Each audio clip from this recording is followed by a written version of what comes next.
Κοντά μας έχουμε τον προπονητή του Ανατόλια, νέος προπονητής, τον κύριο Γιάννη Πετίδη.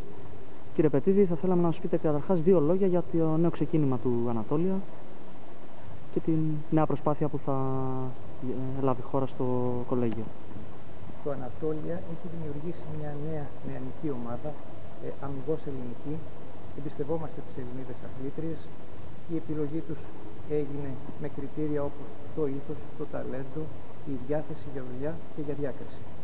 Όσον αφορά το κίνητρο της επιλογής των φετινών αθλητριών, θα στελεχώσουν την προσπάθεια.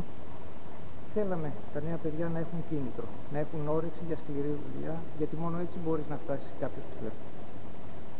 Οι στόχοι της ομάδας φέτος? Ξεκινάνε ατομικοί.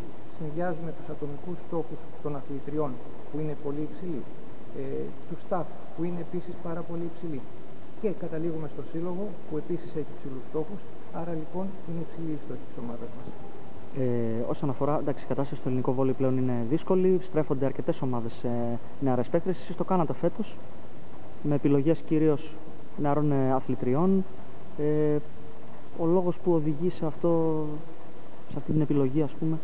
Έχουν αλλάξει πολλά στην ελληνική κοινωνία και κατά συνέπεια στον ελληνικό αθλητισμό. Πρέπει να προσαρμοστούμε πολύ γρήγορα στα νέα δεδομένα και μόνο με πολλή δουλειά και επενδύοντας στα νέα παιδιά. Όσοι το κατάλαβαν, αλλιώς είναι μονόδρομος. Ατομικά μπορούμε να πούμε για ατομικούς στόχους των κοριτσιών? Ναι. Η επιλογή τους έγινε με βάση το νεαρό της ηλικίας, αλλά το ήθος και τους στόχους. Δηλαδή, είναι αθλήτριες όπου για διάφορους λόγους, ενώ ξεκινήσανε με ψηλές προδιαγραφές, δεν μπορέσανε στην πορεία, είτε λόγω τραυματισμών ή συγκυριών. Τώρα όμως τους δίνεται μια δεύτερη ευκαιρία να μπορέσουν να ξεδιπλώσουν το ταλέντο τους και να φτάσουν εκεί ψηλά που ονειρευόταν κάποτε. Η προετοιμασία σας ξεκίνησε χθες.